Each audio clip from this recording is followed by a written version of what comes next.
क्या आप ये सोचते हैं कि काश मेरा थोड़ा सा स्टैमिना और होता, थोड़ी सी ताकत और होती?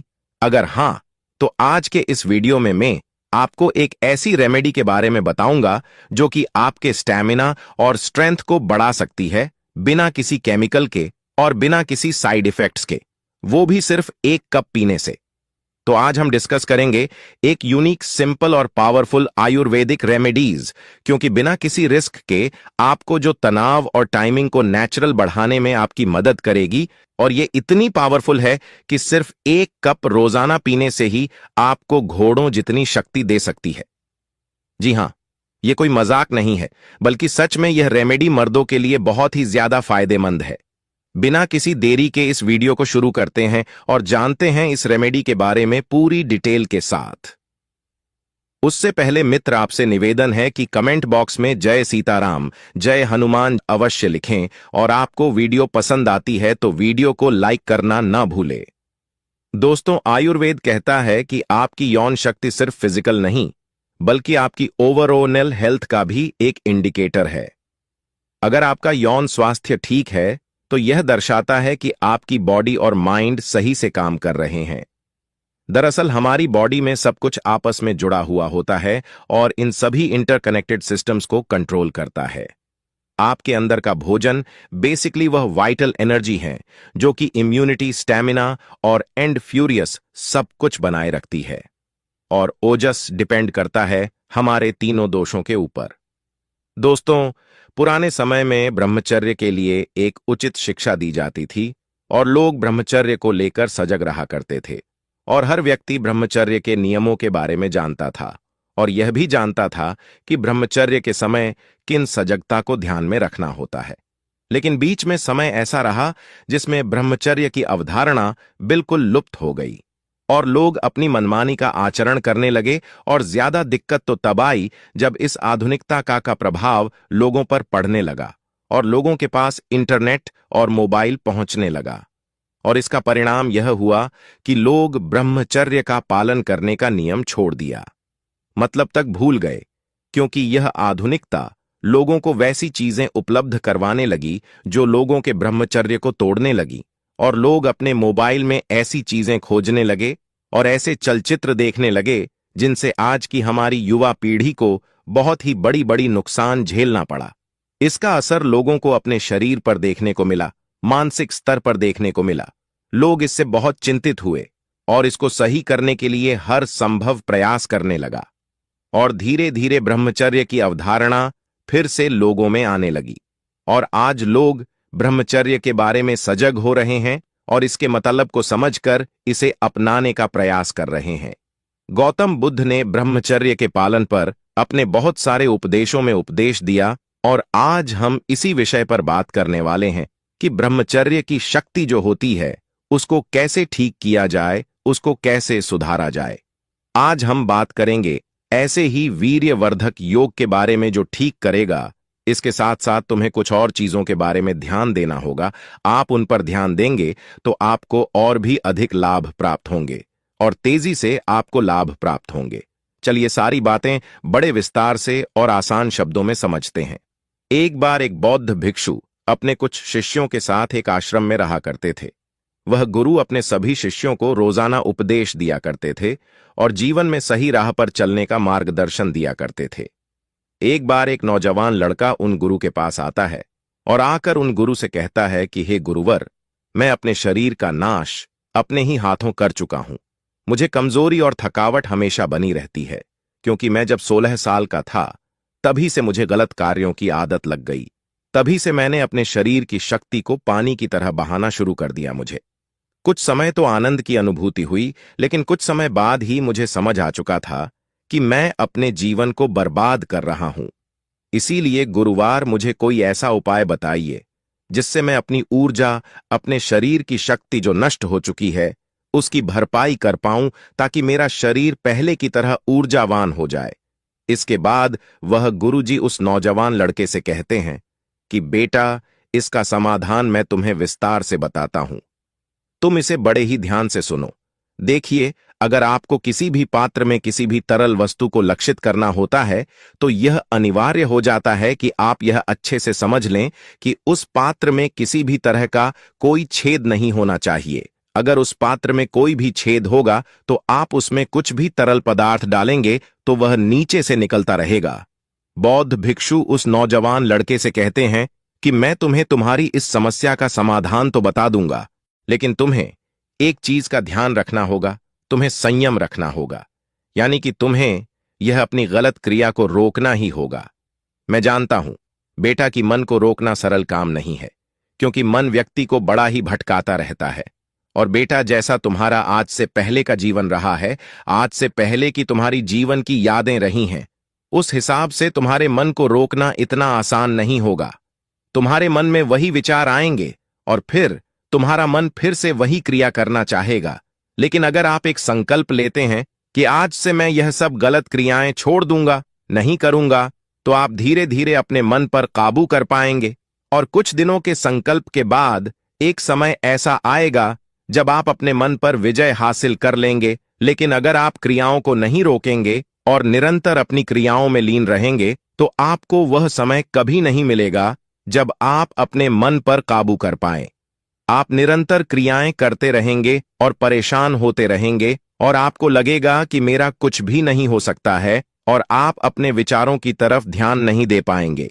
लेकिन दूसरी ओर जब आप अपनी क्रियाओं को रोक लेते हैं तो तुम अपने विचारों को सोचने की तरफ आगे बढ़ गए और तुम फिर यह सोचोगे कि मैं अपने विचार को देखता हूं और फिर तुम देखोगे कि मैं इसे कैसे सुधार सकता हूं। इसीलिए बेटा, सबसे पहली बात तो यही है कि जब तक तुम अपनी क्रियाओं को नहीं रुकोगे तब तक कुछ भी संभव नहीं है। इसीलिए सबसे पहले अपनी क्रियाओं को रोके। इसके बाद बौद्ध भिक्षु आगे कहते हैं कि बेटा, आइए, सबसे पहले मैं तुम्हें कुछ नियम बताता हूं जिनको तुम्हें अपने जीवन में अपनाना होगा। तभी तुम इन समस्याओं से बाहर निकलोगे। जो नियम मैं तुम्हें बता रहा हूं, उन नियमों से हम आज से पहले भी हजारों लोगों की जिंदगी बदल चुके हैं। इसीलिए इन नियमों को ध्यान से समझें और इनका पालन करें भक्तों। सबसे पहले तुम इस चीज को समझो कि जैसे एक पौधा अपने शुरुआत के दिनों में होता है तो उसे अधिक देखरेख की आवश्यकता पड़ती है, पानी और खाद की आवश्यकता होती है। लेकिन जब वही पौधा एक पेड़ बन जाता है, उसे ज्यादा देख रहे की आवश्यकता नहीं पड़ती है। और ठीक इसी प्रकार का हमारा शरीर होता है। जब कोई व्यक्ति 16 से 20 साल की उम्र का होता है तो उसे अधिक देखरेख की आवश्यकता पड़ती है, क्योंकि उस समय व्यक्ति का शरीर विकसित हो रहा होता है। लेकिन व्यक्ति इसी समय में अपने शरीर का नाश कर लेता है। आपको इन समस्याओं से बाहर आना है तो आपको ब्रह्मचर्य के 5 नियमों का पालन करना होगा। इन नियमों को समझने के बाद मैं तुम्हें बताऊंगा कि कैसे तुम अपने वीर्य के नुकसान को ठीक कर पाएंगे। आगे बौद्ध भिक्षु पहला नियम बताते हुए कहते हैं कि अपने ऊपर सूक्ष्म दृष्टि रखनी होगी।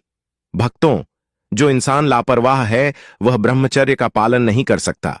इसके लिए आपको समझना होगा कि अगर आपके मन में कोई छोटा सा भी विचार आता है काम से संबंधित, तो वह एक विचार ही आपको भ्रष्ट करने के लिए काफी है। इसको आप इस तरह से समझते हैं कि जैसे कोई एक भूसे के ढेर है, उस भूसे के ढेर में एक आग की चिंगारी भी लग जाती है तो वह एक आग की चिंगारी उस पूरे भूसे को जलाने के लिए काफी है।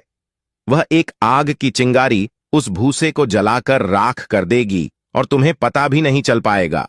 वैसे ही आपके मन में पहले से ही बहुत सारे को संस्कार संग्रहित हैं और जैसे ही काम रूपी विचार आता है और आप उस विचार पर ध्यान देने लगते हैं, उसमें रुचि देने लगते हैं, तो भूसे की तरह वह एक विचार रूपी चिंगारी ही फिर से तुम्हारे मन को तृप्त कर देगी और आपके मन में पहले की जो स्मृतियां हैं वह पुनः उस चिंगारी से जल जाएगी और आपकी स्मृतियों में छिपी हुई काम वासना आपको पुनः गलत क्रियाएं करने के लिए प्रेरित करेगी। इसीलिए बेटा, बहुत जरूरी हो जाता है कि आप अपने विचारों की तरफ ध्यान दें। अगर कोई छोटा सा भी विचार आता है तो उसको पुनः हटाए आगे। बौद्ध भिक्षु दूसरा नियम बताते हुए कहते हैं कि आपको व्यायाम करना होगा। बेटा, अगर आप निष्क्रिय जीवन जी रहे हैं और व्यायाम नहीं करते हैं तो आप अपनी ऊर्जा को सही दिशा नहीं दे पाएंगे। आपने ब्रह्मचर्य का पालन तो किया, ऊर्जा भी संग्रहित की, लेकिन ऊर्जा का प्रयोग आप ठीक ढंग से नहीं करेंगे तो वे एक बनेंगे और गलत स्थानों पर आपकी ऊर्जा खर्च होना शुरू हो जाएगी। इसीलिए रोजाना आप 1 घंटे के लिए ऐसा मजबूत व्यायाम करें जिसमें आपका पसीना निकले, जिसको करने से आप थके, जिससे कि आपके शरीर में टूट फूट है, मांसपेशियां ब्रेक होती हैं, आपकी ऊर्जा उन मांसपेशियों को ठीक करने में लग जाए और इससे आपको बहुत ही अच्छे लाभ प्राप्त होंगे। अगर आप 1 घंटे का अच्छा व्यायाम करते हैं तो आपकी पाचन क्रिया मजबूत होगी, आपको कभी भी कब्ज की समस्या नहीं होगी, आपका मल अच्छे से निष्कासित होगा और आपकी ऊर्जा भी अच्छे कार्यों में लगेगी। आगे बौद्ध भिक्षु तीसरा नियम बताते हुए कहते हैं कि आपको आध्यात्म को अपने जीवन में धारण करना होगा। भागवत गीता में श्री कृष्ण जी कहते हैं कि यह जो मेरी माया है यह इंसान को फंसाए रखती है। अगर आप अपने आप को इस माया से बाहर निकालना चाहते हैं या फिर इस माया से ऊपर निकलना चाहते हैं तो मेरा नाम लेने से, मेरे से जुड़ने से, अपने मन को मेरे में निवेश करने से ही आप मेरी माया से ऊपर उठ सकते हैं। जब आपके शरीर में तमोगुण वृत्तियां बहुत ज्यादा बढ़ गई है, जब तक आप उन तमोगुण वृत्तियों से सतोगुण वृत्तियों में नहीं आएंगे तब तक आप ब्रह्मचर्य हैं। आपका मन तो चाहता है कि आप इस अंधेरे कोने में ही पड़े रहे, लेकिन आपको तो प्रकाश की ओर जाना है। इसीलिए आपको मन के विपरीत कार्य करना होगा। जैसे कि जब बर्तनों में चिकनाहट पैदा होती है तो उसके विपरीत साबुन के प्रयोग से हम उस चिकनाहट को हटा पाते हैं। ऐसा ही आपके मन के साथ होता है। इसको इस तरह से समझें, क्योंकि जो आपके मन का मेल है उसको साफ करने के लिए यह जो परमात्मा है वही एक ऐसा साबुन है जो आपके मन के मेल को साफ कर सकता है। तो ऐसे में जहां आपकी श्रद्धा है वहां उनके साथ आप जुड़े। ऐसा करने से आप चिंता से मुक्ति पा सकते हैं। ऐसा करने से आप खुश महसूस करेंगे।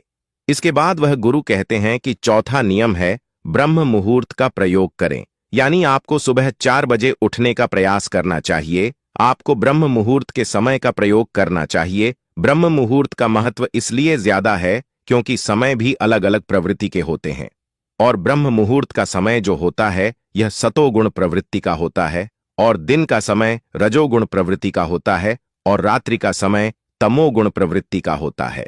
सतोगुण प्रवृत्ति समय के दौरान आप ध्यान साधना और मन को शांत करने वाली क्रियाएं कर सकते हैं। इस समय में आप अपने ऊपर काम कर सकते हैं।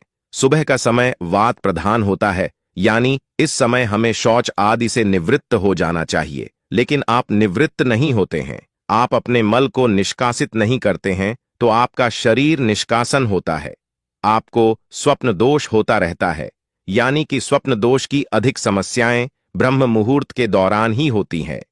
इसीलिए आप ब्रह्म मुहूर्त में उठने का नियम बना लें और उठकर परमात्मा का नाम ले योग अभ्यास करें। इसके बाद गुरुजी 5वां नियम बताते हुए कहते हैं कि अपने आहार पर भी ध्यान दें। ब्रह्मचर्य का पालन करते समय लोगों को यह परेशानी आती है कि वह प्याज और लहसुन के प्रयोग पर नियंत्रण नहीं कर पाते हैं, क्योंकि लहसुन प्याज ब्रह्मचर्य पालन करने वाले व्यक्तियों के लिए सही नहीं है।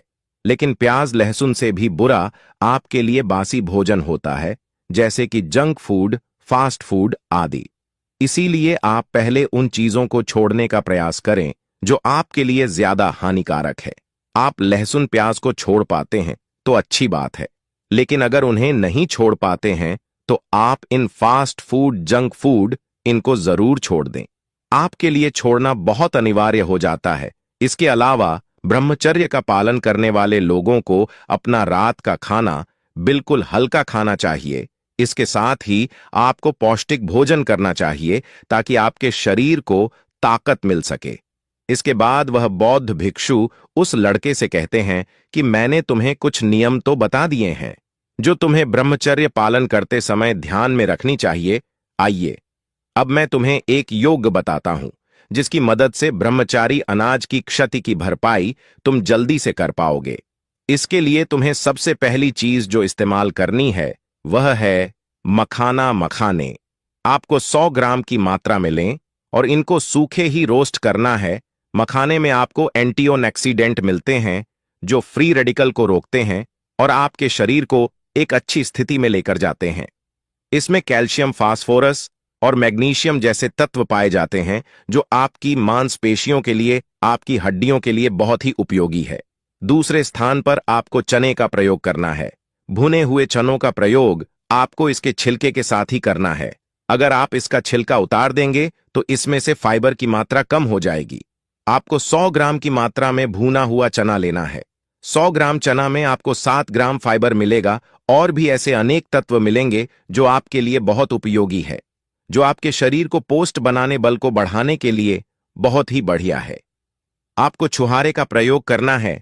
छुहारा आपकी धातु को पोस्ट करने के लिए, शरीर की कमजोरी को दूर करने व बल को बढ़ाने के लिए बहुत ही उपयोगी है। आपको 10 छुहारे लेनी है और उसकी गुठली को निकाल लेना है और उनको छोटे छोटे टुकड़ों में काट लेना है। चौथे स्थान पर आपको सूट का इस्तेमाल करना है। सूट एक ऐसी चीज है जो आपकी जठराग्नि को बढ़ाने के लिए बहुत ही तेजी से काम करती है। जठराग्नि के बढ़ने के कारण जो भी आपके शरीर में जाएगा वह ठीक प्रकार से तुम्हारे शरीर को लगेगा। इस नुस्खे के सभी गुण आपको अच्छे से मिल पाएंगे क्योंकि सोट आपके पाचन को सही करता है। आपको इस नुस्खे को बनाने के लिए 2 चम्मच की मात्रा में सोट लेना है। 5वें स्थान पर आपको सफेद मूसली का प्रयोग करना है। यह आपको 4 चम्मच की मात्रा में लेनी है। और 6ठे स्थान पर आपको अश्वगंधा का प्रयोग करना है। यह आपकी मानसिक स्थिति को अच्छा बनाए रखने के लिए और उसको ठीक करने के लिए बहुत ही अच्छी औषधि है। आपकी चिंता को दूर करेगी।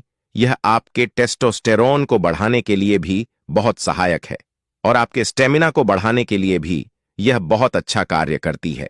इसकी भी आपको 4 चम्मच लेनी है। और 7वें और अंतिम वस्तु है मिश्री। आपको इसमें 100 ग्राम की मात्रा में मिश्री कूट कर डालनी है और इसका पाउडर बनाकर आपको इसमें डालना है। इससे आपका यह मिश्रण मीठा हो जाएगा और यह आपके बल को बढ़ाने और शरीर को पुष्ट करने में बहुत ही फायदा करेगा।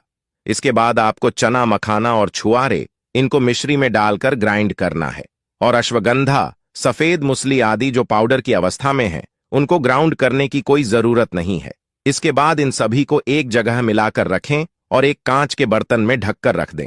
इसके बाद वह गुरु कहते हैं कि बेटा, अब तुम यह समझो कि तुम्हें इसको कब और कैसे प्रयोग में लेना है। तो यह इतनी ही मात्रा में बना होगा जिसका प्रयोग तुम 1 महीने तक कर पाओगे। इसकी 1 चम्मच सुबह और 1 चम्मच शाम को प्रयोग करनी है, या फिर केवल आप 1 चम्मच ही शाम को प्रयोग कर सकते हैं। यह भी आपके लिए ठीक रहेगा। सोने से 1-1.5 घंटे पहले 1 गिलास गर्म दूध के साथ आप इसको ले सकते हैं। और अगर सुबह आप इसका प्रयोग करते हैं तो 1 चम्मच पाउडर मुंह में फाकी लेकर ऊपर से 2-3 गुट दूध पी सकते हैं। इसके बाद वह गुरु उस लड़के से कहते हैं कि बेटा, यह आपका एक योग है। इससे आपको बहुत ही तेजी से और अच्छे वाले लाभ मिलेंगे। लेकिन बेटा, इस योग के साथ जो मैंने तुम्हें नियम बताए, उनका भी तुम्हें विशेष रूप से ध्यान रखना होगा। तो भक्तों, उम्मीद करता हूं आपको इस प्राचीन आयुर्वेदिक कहानी से जरूर बहुत कुछ सीखने को मिला होगा। और कमेंट बॉक्स में सच्चे दिल से जय जय हनुमान अवश्य लिखें। धन्यवाद।